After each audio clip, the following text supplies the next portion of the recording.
오늘의 플러스, 미국발 관세 폭탄, 세계 경제를 어떻게 바꿀지 전망해 봅니다. 오건영 신한 프리미어 패스파인더 단장 나왔습니다. 어서 오세요. 네, 안녕하세요. 예, 단장님, 야 정말 바쁘실 것 같은데 아닙니다. 그 사이에 또 새 책을 내셨습니다. 아, 네네네. 하여튼 부지런한 분들은 대책이 없어요. 아, 교수님께서 그런 말씀하시면 예. 자, 오늘 본격적인 얘기 한번 해볼까요? 예, 지난주부터 뉴욕 증시, 아시아장까지 다 빠지고 있는데 네. 주요 원인이 곧 부과될 것으로 예상되는 상호 관세, 이거로 해석하면 됩니까? 네, 이제 관세의 영향이 분명히 있는 게 맞고요. 이제 이 상호 관세가 제가 이제 뭐 첫 질문부터 좀 길게 말씀을 드려서 좀 그렇지만 이 상호 관세가 결국에는 이런 이슈인 거잖아요. 그 자체로서 불확실성이 너무 큰 것 같아요. 그러니까 이제 보편 관세라는 거는 모든 국가한테 몇 퍼센트 이렇게 때리는 거고, 그다음에 산업별 관세는 어떤 특정 산업에 몇 퍼센트 이렇게 나오는데, 상호 관세는 국가별로 다 다를 수 있다는 얘기를 하는 거잖아요. 예. 국가별로 그러니까 비관세 장벽이 다 다르니까 규제를 어떻게 하는지, 통화 정책을 어떻게 쓰는지, 환율 정책을 어떻게 쓰는지, 부가세는 어떻게 되는지 이런 거에 따라서 다 다르다 보니까 이게 이제 상호 관세라는 게 국가별로 다 다르게 적용이 되는 거죠. 여태까지 이제 겪어보지 못했었던 일인 거지 않습니까? 그러다 보니까 이제 트럼프 행정부도요. 그게 좀 부담스러운 건 맞는 것 같아요. 이제 왜 그러냐면 상호 관세 얘기가 처음 나왔을 때가 아마 올해 1월이었던 것 같아요. 트럼프 취임을 전후해서 나왔을 때 월스트리트 저널에서 되게 재밌는 얘기가 나왔었거든요. 뭐냐면 국가별로 적정한 상호 관세를 부과하는 게 물리적으로 쉽지 않다. 왜냐하면 시간이 일단 오래 걸릴 거 아니에요. 한 국가 너 몇 프로라고 이거 부과하려면 평가를 해야 되지 않습니까?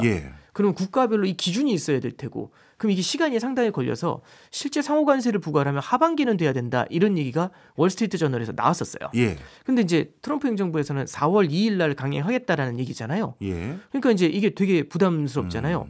그래서 이게 가능한가 했더니 한 2주 전쯤에 베센트 재무장관이 등장해서 전체가 아니라 15개다 하면서 더티 15이라는 얘기를 썼어요. 그래서 이게 전체를 하기 힘드니까 15개를 때리려나 보다 이제 이렇게 생각을 했거든요. 근데 갑자기 이틀 전에 트럼프 대통령이 등장해서 아니다, 전체다 이 얘기를 했거든요. 이건 또 뭐지? 그러니까 저기 교수님도 아마 느끼시겠지만 요즘 새벽에 잠자기가 되게 힘들어요. 맞아요. 예, 그러니까 계속 뉴스가 바뀌어가지고 번복이 계속돼요. 예, 그러니까 이제 저도 너무 당황스러워서 이제 일단 내용을 좀 봤는데, 그랬더니 이제 트럼프 행정부 그 저기 관료들 사이에서 나오는 얘기가 보편 관세가 어떠냐 이런 얘기가 나와요. 그 얘기는 뭐냐면 이미 전체를 상호 관세로 하려는데 날짜가 얼마 안 남았으면 차라리 보편 관세 20%로 때리는 게 현실적이지 않냐 이런 얘기가 나오는 거죠. 결론은요, 트럼프 행정부에서도 이 대규모의 상호 관세에 대해서 상당히 스스로도 되게 힘들어하고 있어요. 그리고 그 자체가 굉장히 많은 불확실성을 낳고 있지 않습니까? 그러다 보니까 부담을 느끼는 게 첫 번째인 것 같아요. 그 이제 두 번째는 뭐냐면, 이게 최근에 보면은 소프트 데이터하고 하드 데이터가 좀 벌어지는 모습이 나타나요. 그러니까 이제 하드 데이터는 실제 숫자로 찍혀 나오는 거죠. 그럼 약간 후행적인 데이터죠. 고용이 얼마가 됐습니다. 뭐 예를 들어 산업 생산이 얼마가 늘었고 소비가 얼마나 늘었고 이거잖아요. 그거는 사실 소비가 끝난 다음에 나오죠. 그래서 이게 하드 데이터가 되는 거고요. 소프트 데이터는 어떤 심리적인 겁니다. 어떻게 하고 싶으세요? 그러니까 소비 심리 같은 거, 아니면은 이제 물가 심리 같은 거, 물가가 많이 오를 것 같아서 이런 사람의 심리거든요. 이 소프트 데이터인데 지금 소프트 데이터하고 하드 데이터의 괴리가 굉장히 커요. 뭐냐면 물가 자체가 높진 않은데 물가가 오를 거라는 기대가 되게 커져 있고요. 그 다음에 소비가 여전히 탄탄한 편인데 소비가 위축될 거라는 소비 심리가 많이 위축이 돼 있어요. 그러니까 뭐냐면 하드 데이터하고 소프트 데이터하고 이게 괴리가 되는 거는 사람들이 지금은 괜찮지만 미래에는 어떻게 될 거야라는 걱정을 하고 있다는 얘기잖아요. 그럼 뭘 걱정하고 있을까? 관세가 아직 부과가 안 됐죠. 그럼 관세가 부과가 되면 물가가 오를 거잖아요. 거기에 대해서 막연한 두려움을 상당히 많이 갖고 있는 거죠. 그래서 소프트 데이터는요, 실제로 물가가 오를 거라는 기대, 소비가 둔화될 거라는 기대를 감안해요. 이걸 반영하고 있거든요. 그러면 미래에는 시차를 두고는 성장은 둔화가 되면서 물가가 오르는, 시작하신 데 이제 스태그플레이션이라는 말씀을 좀 쓰셨는데 이 스태그플레이션에 대한 심리, 그러니까 지금이 스태그플레이션이라는 게 아니라 스태그플레이션의 방향성을 가리키는 심리, 요게 좀 빨간불이 들어와 있는 게 아닌가. 요게 이제 두 번째 말씀드릴 수 있는 거고요. 스태그플레이션, 그러니까 물가가 오를 거라는 기대가 커지면 연준이 금리 인하하기가 힘들어요. 자산 시장이 흔들릴 때 자산 시장은요, 대체적으로 어떤 생각을 하냐면 요 정도 흔들리면 금리 인하로 받쳐주겠지 이런 생각 되게 많이 하거든요. 근데 흔들려도요, 연준이 물가 때문에 못 들어오네 이 생각을 해요. 그럼 하나의 비빌 언덕이 없어진 거잖아요. 그래서 다른 언덕을 찾는데 그게 이제 재무부입니다. 재무부에서 재정 지출을 늘려주면 되거든요. 근데 재정 지출을 늘려줘야 되는 재무부에 재무장관인 베센트가 얘기하는 게 이거 실제 지금은 이게 금융시장이 흔들리는 건 일시적인 현상인 거고 우리는 더 이상 공공지출로 자산시장 부양하면서 가는 게 아니라 네. 멋진 미래, 실제 민간에 의해서 투자에 의해서 실물 경제가 돌아가는 그 아름다운 미래를 꿈꾼다 이런 얘기를 하고 있는 거죠. 예. 그래서 약간의 고통은 감수할 수 있어야 된다 이런 얘기를 하고 있고, 야, 그러면 이렇게 불안하면은 트럼프가 관세를 밀어줘야 되는 거 아니야 하는데 트럼프는 지금 가신들한테 계속 관세 더 세게 가야 된다 이렇게 네. 얘기하는 거죠. 그러면 원래는 시장이 흔들리면은 연준 푸시 나와주거나 아니면은 말씀드렸던 것처럼 트럼프 푸시 나와주면서 네. 밑을 받쳐줘야 되는데 예. 이것도 녹록치 않을 것 같다 이제 예. 이런 생각이 드는 거죠. 그래서 예. 첫 번째는 관세의 불확실성이 높다는 거, 예. 그다음에 두 번째는 스태그플레이션에 대한 심리를 가리킨다는 거, 예. 그다음에 세 번째가 지금 방금 말씀드렸던 예. 것처럼 보통 이렇게 흔들리는 상황이 좀 한 10% 빠지면 밑에 받쳐줘야 되는데 받쳐줄 게 아직 시장에선 기다리고 있지만 실제로 나오지 않고 있다는 거, 이 초조함, 예. 이 세 가지가 시장에는 좀 영향을 주는 게 아닌가, 예, 그렇게는 해석을 하고 있습니다. 네. 말씀 듣고 보니까 트럼프 행정부에서는 어느 정도 경제가 불확실성이 높아져서 침체라든가 위축을 우리가 뭐라 할까요? 네네. 경험하게 한다 하더라도 그걸 감내하겠다라는 논조가 일관적인 것 같아요. 네네. 트럼프 같은 경우도 뭐 지금 어떻게 보면 더 관세를 밀어붙여라라고 하는 논조니까요. 네네. 그렇다면 좀 더 궁극적으로 네. 그럼 트럼프는 경제까지 훼손될 수 있는 이런 우려가 높아지고 있는 과정에서 궁극적으로 무엇을 위해서 이렇게 강하게 드라이브를 거는 겁니까? 예를 들어서 중국 견제입니까? 아니면 미국의 뭐 부채를 갚기 위한 겁니까? 뭡니까? 예, 뭐 거의 다 이제 해당이 될 수가 있다고 보는 건데요. 이제 관세를 통해서 얻어내고 싶은 건 그거인 것 같아요. 그러니까 베센트 재무장관도 그렇고 뭐 나바로 같은 사람들이 얘기하는 그 맥락도 보면은 굉장히 일관돼요. 예. 뭐라고 얘기하냐면 관세를 부과하겠다라고 할 때 첫 번째는요, 그 관세를 통해서 재정 적자를 줄이려는 목적이 1번이다라는 얘기가 나와요. 예. 재정 적자를 줄인다? 그럼 이게 이제 뭘 얘기하는 거냐면 보통 일반적으로 우리가 이제 그런 생각을 해요.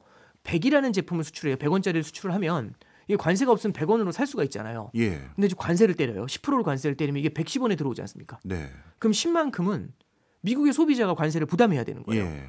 그럼 이거는 미국이 불리한 거지 왜 다른 나라가 불리한 게 아니잖아, 이렇게 생각하실 수 있는데 트럼프 행정부의 로직은 그거죠.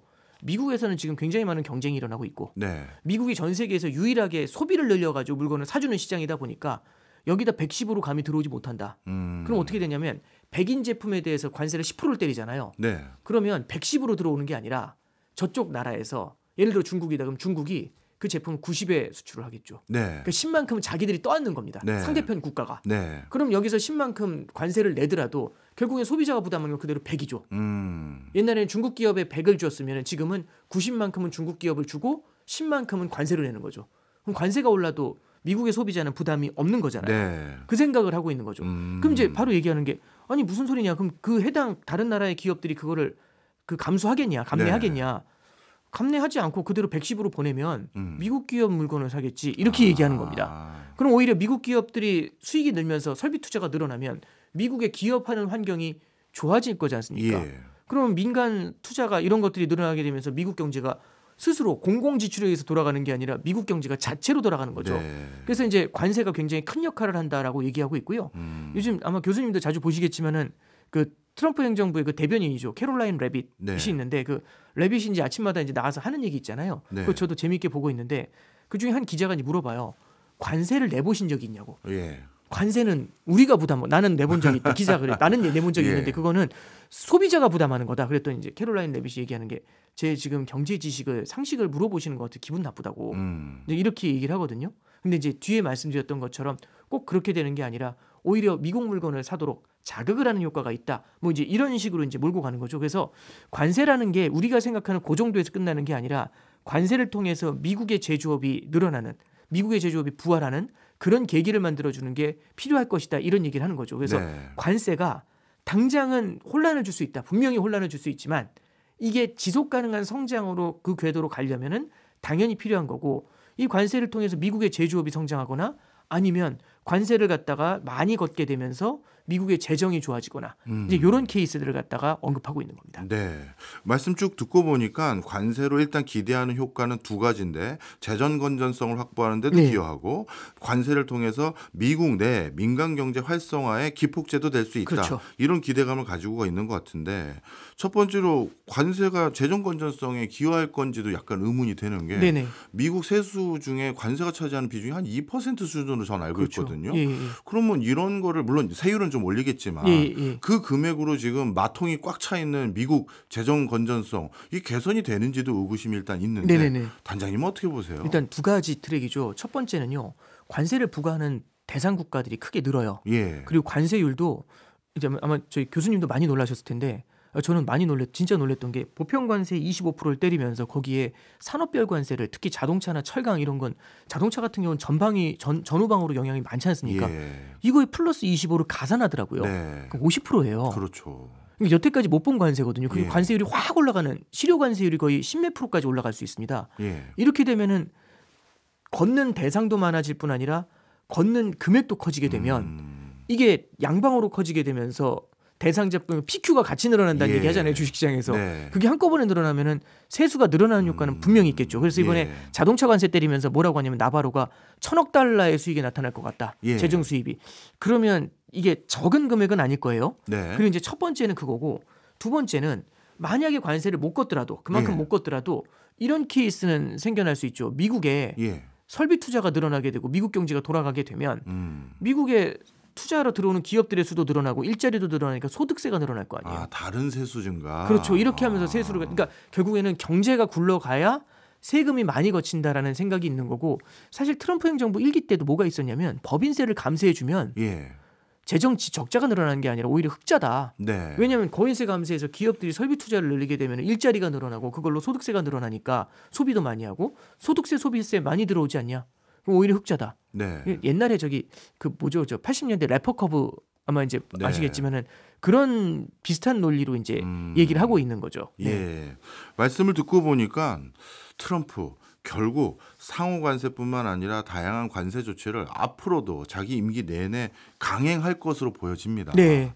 그러면 이런 과정에서 실질적으로 지금까지도 계속 관세에 대해서 상황 봤더니 이게 내가 예상치 못한 부작용이 있네. 그럼 또 말 바꾸고 또 상황 봤더니 또 이상하네 하면 또 말 바꾸고 그럼 결국 관세가 실질적으로 시행되는 시점도 뒤로 늦어질 뿐만 아니라 관세로 방금 말씀 주셨던 그 기대 효과들도 자꾸 상실되게 되니 네네. 오히려 경제를 위축시키는 거잖아요. 네네. 그래도 끝까지 밀어붙일까요? 그러니까 이게 불확실성인 거잖아요. 네. 그러니까 저도 그게 참 이제 안타까운 부분인데요. 그러니까 말이 계속 바뀐다라는 말씀하셨는데 저도 거기 공감하고 그것 때문에 일하기가 너무 힘들어요. 예. 어제 얘기했던 걸 자기가 바꿔버리니까 저도 다른 얘기를 해야 되지 않습니까? 근데 이제 하나 이제 말씀드리고 싶은 포인트는요. 이쪽에서는 결국에는 트럼프 행정부에서 관세라는 건요. 지금 전가의 보도처럼 흔들고 있어요. 예. 일기 때하고 다른 게 뭐냐면 관세를 얘기할 때 단순히 너네가 우리가 무역 적자가 나니까 교육 조건이 불리하니까 관세 때릴게 이게뿐만 아니라 지금 멕시코, 캐나다한테는 불법 이민 보내거나 네. 마약 수출하니까 관세, 중국한테는 대만 위협하면 관세, 러시아한테는 휴전 안 하면 관세, 그다음에 브릭스한테는 달러 안 쓰면 관세, 베네수엘라 원유 쓰면 관세. 이거 관세라는 걸 전가의 보도처럼 흔들잖아요. 네. 그러면 이제 우리가 예를 들어서 이제 죄송합니다만 이제 교수님하고 저하고 교육을 해요. 네. 제가 미국이고 이제 다 상대 국가입니다. 그러면 네. 이제 제가 압박하잖아요. 관세를 때리면서. 예. 그럼 이제 교수님 마음속에 뭐가 있냐면 예. 관세 협상을 해야 되지 않습니까? 예. 협상을 할 때 마음속으로 그 정도 못 때려. 왜냐하면 그렇게 때리면 너네도 힘들 거잖아. 예. 이런 생각을 하는 거예요. 당연히 근데 하겠죠. 트럼프는 거래 그러니까 결국 신이죠. 딜의 신이잖아요. 그러면 이제 알겠죠 당연히 어떤 예. 생각으로 들어오시는지. 그러면 여기서 이제 그 상대편이 관세로 미국이 불리하다는 걸 알기 때문에 여기서 밀리면 안 된다. 이 생각으로 들어올 때는 우리 여기서 관세를 갖다 괜히 어설프게 밀어주거나 연장해주거나 수위를 낮추거나 하면 불리해지잖아요. 네네. 그래서 이제 트럼프에서 관세 얘기할 때 그 정책의 핵심 중에 뭐가 있냐면 엘리베이트 투 디엘리베이트라는 표현이 있어요. 네. 뭐냐면 디엘리베이트는 낮추는 거고 엘리베이트는 올리는 거지 않습니까? 예. 낮추기 위해 올립니다. 이게 무슨 얘기냐면 처음에 세게 때리죠. 예. 그러면 이쪽에서 믿지 않을 거잖아요. 그래도 약간의 고통이 있더라도 밀고 가는 거죠. 예. 치킨 게임이잖아요. 예. 확 밀고 가는 거죠. 예. 그러니까 이제 우리 어렸을 때 보면은 우리들의 일그러진 영웅들 이런 영화 보면은 이렇게 철로에 두 명이 누워 있잖아요. 예. 기차가 오는데 먼저 일어난 사람이 지는 치킨 게임이지 않습니까? 예. 교수님이 먼저 일어나셔야죠. 제가 버텨야 되지 않겠습니까? 예. 그럼 이제 교수님이 이거 쉽지 않네 하면서 일어나면은 거기서 좋은 딜을 가져오게 되겠죠. 네. 그럼 도장 찍고 난 다음에 관세율을 낮춰주는 그런 방법을 갖다가 선택하고 있지 않나 그렇게는 보고 있습니다. 네, 그렇군요. 그렇다면 이런 맥락 속에서 네. 결국 예. 미국 내에도 적지 않은 물가 상승의 요인으로 관세가 작용할까요? 네, 저는 그렇게 생각하고 있습니다. 예. 이게 왜 그러냐면 이게 지금 파월 의장도 그 얘기를 했어요. 이번에 관세라는 건 매년 올리는 건 아니잖아요. 예. 이례적으로 올린 다음에 그 다음부터는 물가 상승에는 크게 자극하지 않는 일시적인 물가 상승의 요인이 있다라는 얘기를 해요. 예. 근데 그 저 템포럴이라는 단어를 썼을 때 사실 저도 21년도에 그 얘기했다고 엄청 욕먹었거든요. 예. 일시적인 물가 상승. 이게 연준한테는 굉장히 트라우마가 되는 단어인데 이 단어를 또 쓴 거죠. 예. 근데 이제 이 일시적이라는 말을 갖다가 누가 많이 했냐면 이게 관세로 인한 물가의 상승은 일회성이다라는 말을 쓴 사람이 베센트입니다. 예. 재무장관이 한 얘기를 그대로 온라인을 맞추고 있는 거예요. 연준에서도. 근데 이게 이제 저는 하나 좀 걱정이 되는 게 일회성의 물가 상승인 건 분명히 맞거든요.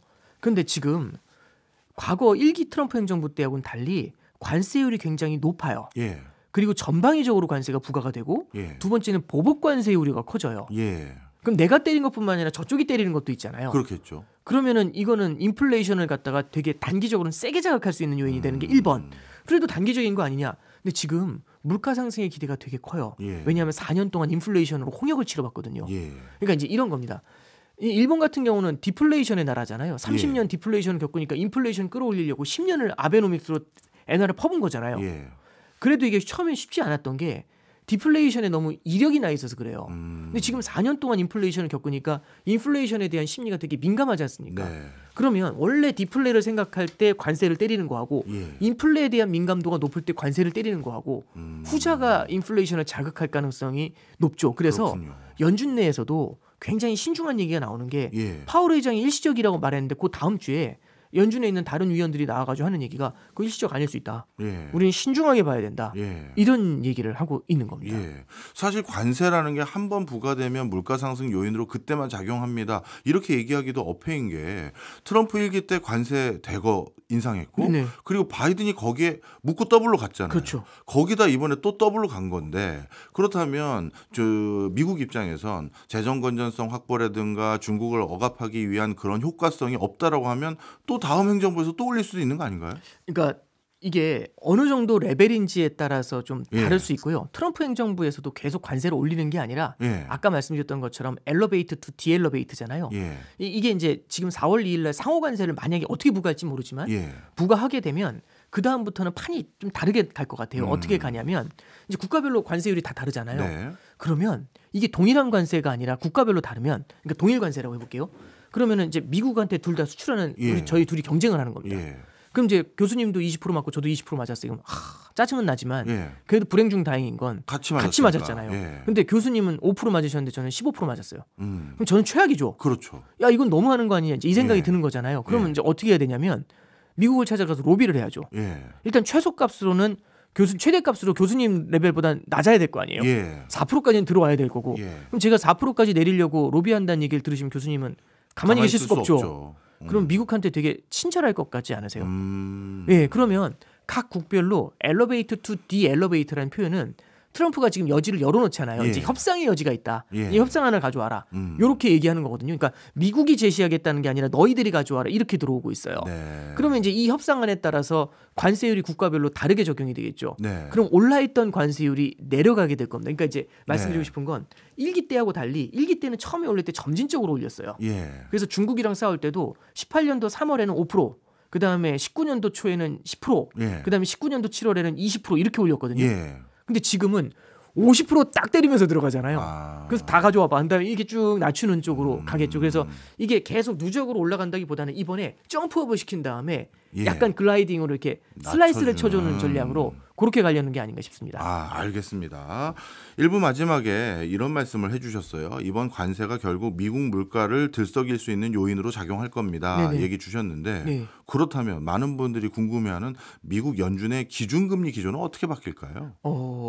이게 연준이 바라보는 시각은 좀 그런 것 같아요.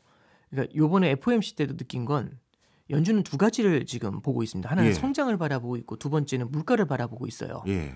그러면은 지금 물가가 올라갈 것 같은 기대, 그러면 금리를 못 낮춰요. 그런데 그렇죠. 성장이 둔화될 것 같은 기대가 있어요. 그럼 예. 금리를 낮춰야 돼요. 어떻게 해야 되죠? 그러면? 그러면 금리를 낮출 수도 없고 올릴 수도 없고 이제 그게 걱정인 거잖아요. 예.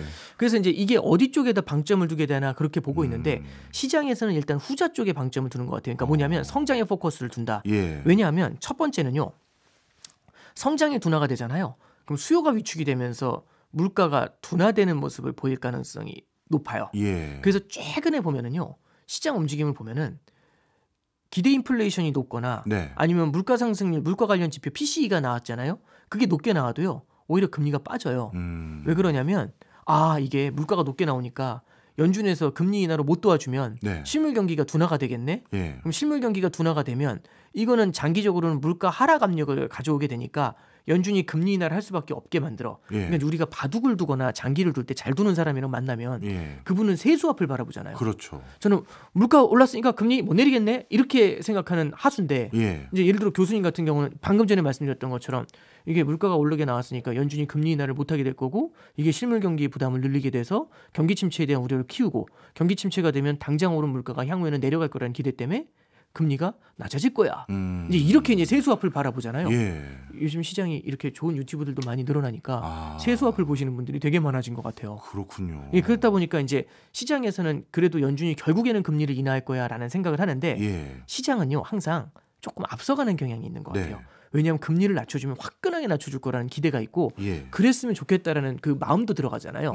그래서 저는 이제 생각을 하는 게 연준이 올해 금리를 한 차례 정도 낮출 것 같아요. 한두 차례 정도 낮추는데 예. 근데 여기 이제 하나 더 말씀드리면 시장이 기대하는 것보다는 적게 낮출 것 같고요. 시장이 원하는 것보다는 늦게 낮출 것 같아요. 예. 이 말씀은 제가 지난 2년 반, 3년 동안 드려왔었던 예. 그런 말씀인데 그 기조는 아직도 이어지고 있다고 생각합니다. 아, 그렇군요. 그러면 올해는 적어도 하반기에는 연준의 금리 인하 기조가 좀 우리가 가시적으로 확인이 될 것 같은데 네네. 그렇게 되면 미국의 국채 금리는 어떤 흐름으로 바뀔까요? 이게 일반적으로 금리 인하가 느리면 그리고 물가 기대가 높으면 예. 금리가 시장 금리가 높게 유지가 돼야 돼요. 예. 근데 지금 미국에서는요. 특히 이제 베센트 재무장관 얘기는 우리는 연준을 압박해서 금리 인하하라고 하지 않는다. 예. 기준 금리는 하루짜리 초단기 금리잖아요. 그거 압박하지 않는다라고 얘기하면서 하는 얘기가 우리는 10년 국채 금리를 내리고 싶다. 이런 얘기를 하고 있어요. 그러니까 예. 시장 금리 자체를 자극하고 싶은 거죠. 네. 그래서 시장 금리가 내려와야 실제 금리 차가 줄어들게 되면서 미국 금리가 낮으니까 달러의 매력이 줄어들게 되면서 달러의 약세까지 만들 수가 있거든요. 예. 그래서 자기들은 10년 국채 금리를 내리고 싶어 하고요. 10년 국채 금리를 내리는 솔루션을 제시를 해요. 그 솔루션으로 이제 대표적인 두 개가 나와 있는데 첫째 얘기하고 있는 거는 드릴 베이비 드릴이라고 하죠. 예. 원유 생산을 늘리는 겁니다. 예. 에너지 가격이 낮아지잖아요. 그러면은 첫째는 인플레이션 압력이 낮아지게 되니까 10년 국채 금리가 내려오는 효과가 있어요. 그리고 에너지 가격이 낮아지면 미국 내 에너지 가격이 낮아지잖아요. 그럼 앞서 말씀드렸던 것처럼 미국으로 제조업이 들어오기가 좋아지겠죠. 그렇네요. 네. 그래서 에너지 가격 낮추는 게 원유의 증산. 예. 이게 이제 베센트 재무장관 트럼프 행정부에서 원하는 핵심이 됩니다. 가장 중요한 이게 가장 중요한 요소겠군요. 정책 중에 하나죠. 그리고 이제 두 번째 말씀드릴 수 있는 게 시중은행들의 말도 안 되는 규제를 완화해야 된다. 이런 예. 얘기를 하고 있어요. 시중은행의 규제를 완화하는 게 SLR 규제라는 게 있어요. 예. 옛날에는 시중은행들이 대출을 늘리거나 국채를 매입을 하잖아요. 이 자산 사이즈가 늘어난 만큼 시중은행들이 자본을 늘려야 돼요. 예. 왜냐하면 은행은 예금을 받아가지고 예금자들 서민들의 예금을 받아가지고 대출을 해주거나 국채 투자해서 투자를 하는 거잖아요. 예. 근데 여기서 투자가 만약 잘못되면 그냥 일반 채권자가 아니라 예금자들이 손해를 보지 않습니까? 예. 선량한 서민들이. 그렇기 때문에 자산을 투자할 때 자산 투자도 되게 신중하게 해야 된다. 안전한 것만 해야 된다는 게 1번. 예. 두 번째는 설령 그 자산 조금 위험한 걸 살짝이라도 투자하더라도 예. 그 위험만큼을 커버할 정도로 자본을 늘려야 된다. 이런 얘기를 굉장히 많이 하고 있어요. 그게 SLR 규제의 모토 중에 하나거든요. 예.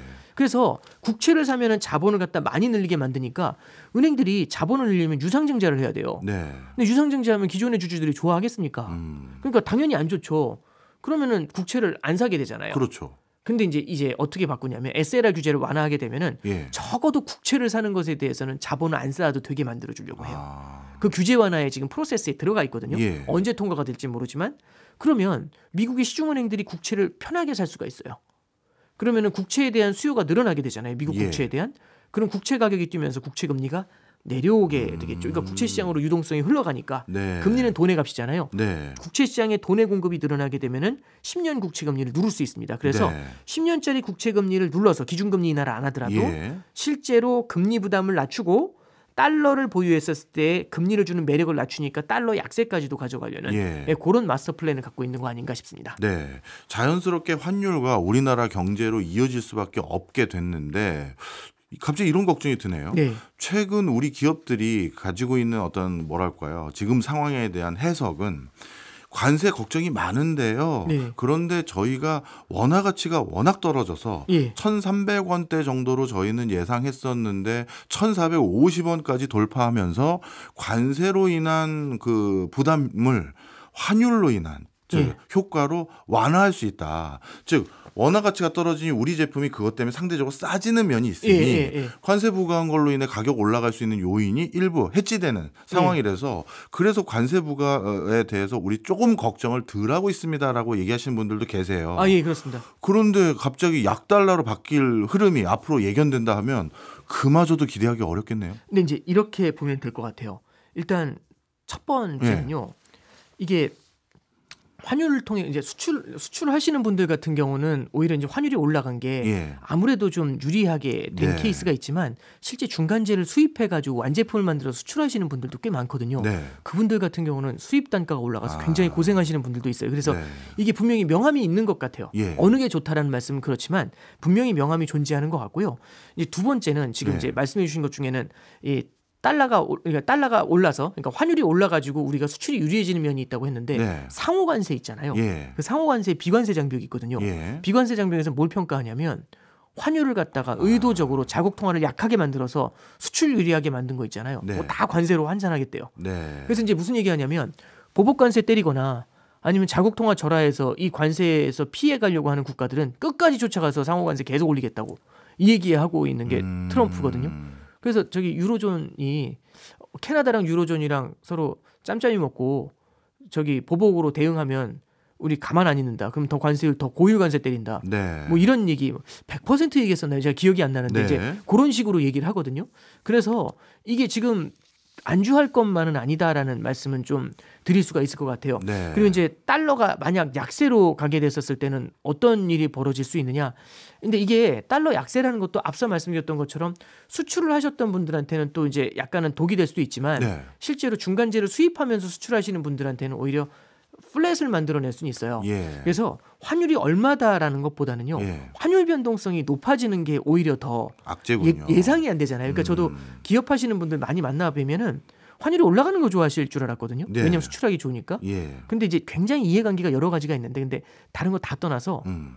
오르고 내리고 상관없으니까 안정됐으면 좋겠어. 이 말씀하시는 대표님들이 되게 많으세요. 그렇군요. 그래야 예측이 가능하고 예. 대응이 되잖아요. 예. 근데 이게 지금처럼 막 환율이 어떻게 될지 너무 불안하면은 예. 이게 무언가 대응하기가 만만치 않지 않습니까? 네. 근데 이제 그런 것들을 오히려 걱정하시는 분들이 많죠. 아마 그렇게 현장의 목소리도 많이 여기저기서 들으시면서 자연스럽게 이번 책 제목도 환율의 대전환이라고 해주신 거 보니까 네네. 환율에 대해서 뭔가 새로운 해석과 또 나름대로 전망을 해주신 것 같아요. 아, 네네. 자, 그러면 자연스럽게 환율 좀 여쭤보면 네. 이제 뭐 1,400원대가 기본값이 된 것 같은 느낌이 있는데 네네. 이거 노멀로 봐야 됩니까? 그러니까 이제 저는 이 레벨이 얼마가 이제 적정 환율이 된 거냐. 네. 그거는 저도 뭐 얼마다 뭐 1,400원이다, 뭐 1,350원이다. 그거는 저도 잘 모르겠어요. 근데 예. 하나 말씀드리면 우리나라 원달러 환율은요. 2010년도 1월 1일 날 1,160원 70원 했거든요. 예. 그리고 참고로 2020년도 말까지 2021년도 말까지 원달러 환율이 1,200원이 안 됐어요. 예. 1,170원 80원 했거든요. 그러면 2010년 1월 1일부터 2022년 1월 1일까지 예. 원달러 환율이 플랫이었어요. 움직이질 않았어요. 예. 물론 파르르 털리긴 했지만 1,000원에서 1,200원 사이를 왔다 갔다 했거든요. 그러니까 박스에 갇혀 있었던 거예요.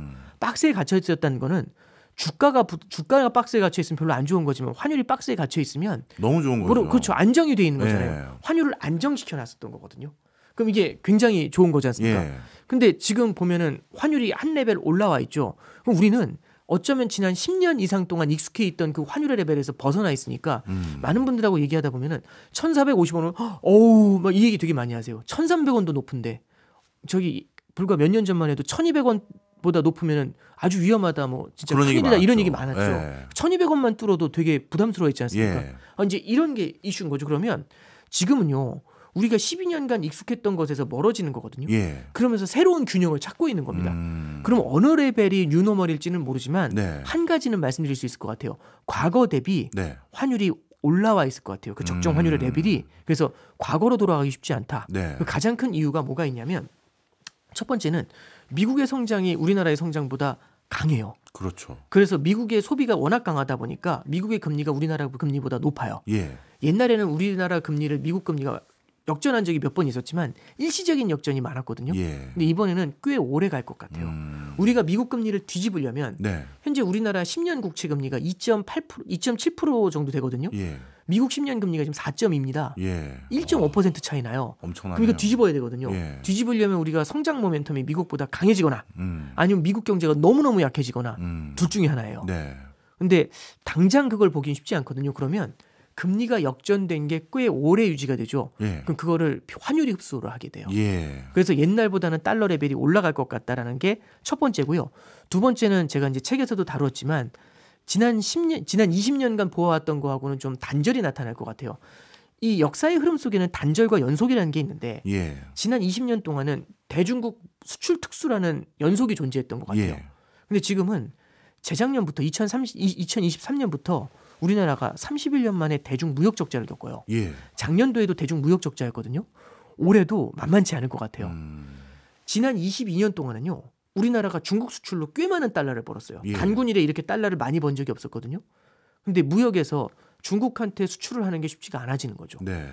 근데 우리나라 기업들이 참 잘하는 게 바로 북미 비즈니스로 전환을 하면서 미국 수출을 늘렸던 거거든요. 네. 그래서 원래 2017년도에 170억 달러 수출하던 걸 작년에 550억 달러 그 정도까지 확 올린 거예요.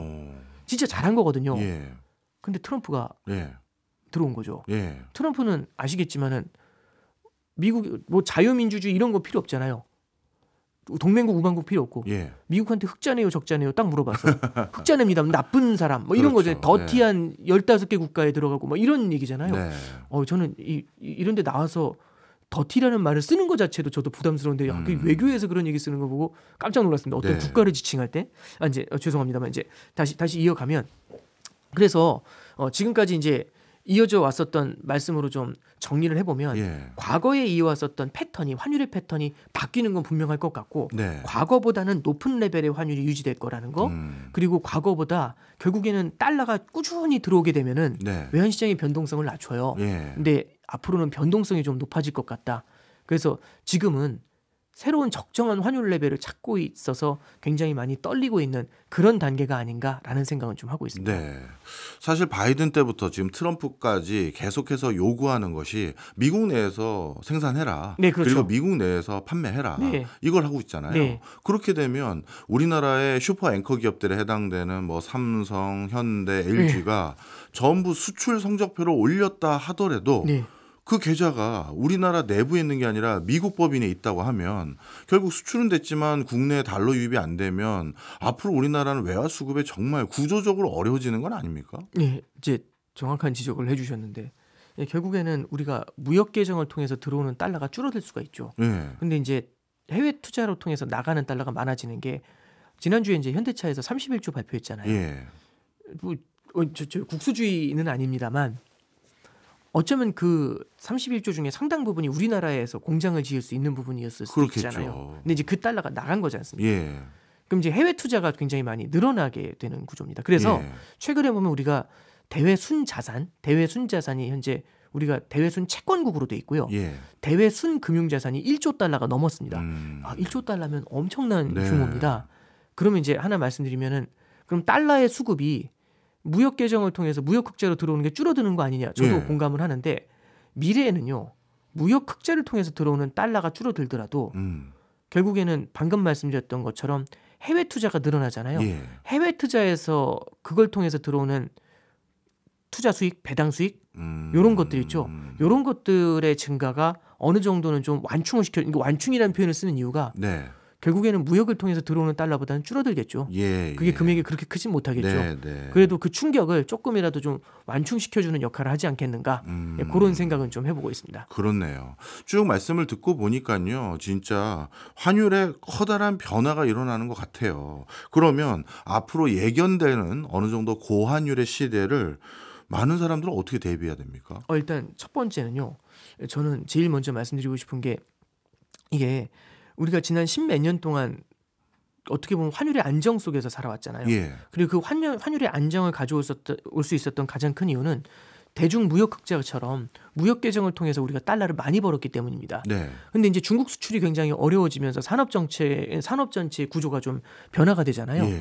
그러면 과거에는 보지 못했었던 달러를 보게 돼요. 근데 우리는 과거에 익숙해져 있으면 그쪽으로 돌아갈 거라는 생각을 되게 많이 해요. 그러니까 예. 평균으로의 회귀, 정상으로의 회귀인데 아까 윤호말도 말씀하셨지만은 우리한테 노말이라는 거는 1,200원 언더의 환율이 될 수 있거든요. 아직까지도. 예. 근데 그 시대가 좀 바뀌어 있다라는 생각은 좀 하는 게 좋을 것 같아요. 그래서 과거의 모습에 천착했을 때, 유연성이 부족했었을 때는 상당히 곤혹스러운 현상을 겪을 수도 있다라는 예. 말씀을 하나 드리고요.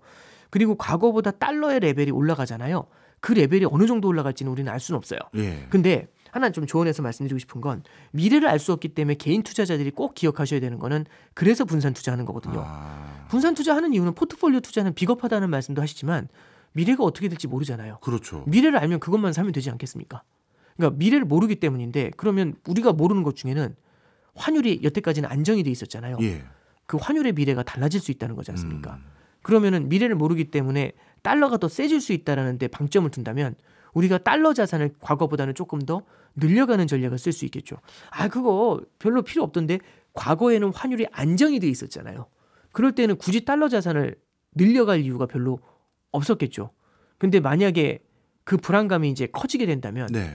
우리는 외화 표시 자산, 네. 달러나 엔이나 금과 같은 어떻게 보면 원화 표시가 아닌 다른 표시, 국가 표시 자산도 일정 수준 우리 포트폴리오에 담고 가는 전략이 필요하지 않겠는가. 예, 그런 조언의 말씀을 좀 드려봅니다. 네, 이해했습니다. 자, 이제 우리 원화도 변화가 굉장히 변동폭이 커질 것 같은데 이제는 엔화나 다른 나라를 좀 여쭤보려고 해요. 네네네. 이 트럼프 2기의 통상 정책에 대한 변화 그리고 약달러 기조에 대한 예측들 이런 것들 속에서 엔화 가치는 어떻게 변화될 것으로 전망하시고 또 자연스럽게 일본 증시는 어떻게 보세요? 네. 일단 그 엔화 가치에 대해서 이제 말씀을 좀 드리면은요. 일본 시장이 구조적인 좀 변화를 겪는 것 같아요. 네.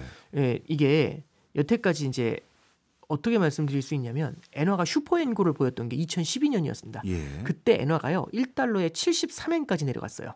그때 이제 동일본 대지진 전후해서 이제 엔화가 슈퍼엔고였는데 일본 역사상 엔화가 그렇게 강한 적이 없었거든요. 그때 엔화 환율이요 100엔당 1,550원 했어요. 오늘 보면 지금 990원 정도 하거든요. 예. 그때 1,550원에 비하면 990원이 많이 오른 게 아니라 귀여워 보일 정도입니다. 근데 그때 당시 일본이 지진 때문에 내수도 침체였고 슈퍼엔고 때문에 수출도 안 되거든요. 예. 그러면 일본 성장이 안 돼요. 그래서 일본이 G8을 찾아가가지고 지원을 요청하거든요. 그래서 G8에서 사실은 미국에 있죠. 엔화의 약세를 용인해 주는데 예. 그때 등장한 인물이 아베입니다. 예. 아베 신조가 등장해서 아베노믹스가 시작이 되죠. 그래서 2012년도 하반기부터 엔화의 공급을 크게 늘리면서 엔약세 정책을 과감하게 들고 나왔어요. 예. 그래서 대놓고 엔약세를 만들어 왔거든요. 그래서 엔화가 너무너무 많이 약해져 왔던 거죠. 근데 이제 문제는 뭐냐면 지난 어쩌면 2012년부터 지금까지니까 13년 동안 엔화가 약세였던 거예요. 네. 그럼 13년간의 약세를 갖다가 해보니까 뭐가 문제냐면 이제 너무 약해져가지고요. 일본의 인플레이션 압력이 높아져요. 그럼 그리고 이제 다른 나라가 엔화 계속 약세로 가니까 너네 엔약세로 수출만 부양하니까 너네한테 힘든 거 아니야. 너네만 좋은 거 아니야. 우리 다 힘들어. 이러면서 이제 압박이 커지는 거고 트럼프 행정부에서도 일본에 대해서 그렇게 좋은 걸 얻어먹었으면서도 일본에 대해서 환율 특히 정책에 대해서는 비난을 많이 하거든요. 네. 예, 그러면 이제 일본 같은 경우도 이게 엔약세를 더 가져가기가 고집하기가 쉽지가 않아요. 그래서 자국의 인플레이션 압력 때문에 네. 두 번째는 다른 나라의 눈총 때문에 네. 이 두 가지를 봤었을 때 일본도 엔 강세로 서서히 전환하는 거를 고민을 해야 될 수밖에 없을 것 같아요. 예. 근데 이제 문제는 뭐냐면 이 얘기를 저만 하는 게 아니란 얘기죠. 예. 모두가 알고 있어서 일본이 외통수다. 엔 강세로 갈 수밖에 없다. 이런 생각을 하면은 특히 헤지펀드 같은 경우는요. 예. 엔 강세에 어마어마한 베팅을 할 수 있어요. 여기다 대고 엔 강세 지르잖아요. 예. 그러면 엔 강세 속도가 되게 빠를 수 있습니다. 아. 그럼 이건 또 일본이 원하는 게 아니거든요. 예. 그래서 일본이 원하는 건 자신들이 컨트롤할 수 있는 예. 말이 좀 이상합니다만 질서 있는 엔 강세 예. 이걸 원할 것 같아요. 예. 그럼 아주 서서히 엔 강세로 전환돼야겠죠. 그럼 엔 강세가 서서히 간다는 게 천천히 엔화가 올라간다는 게 아니라 이런 거죠.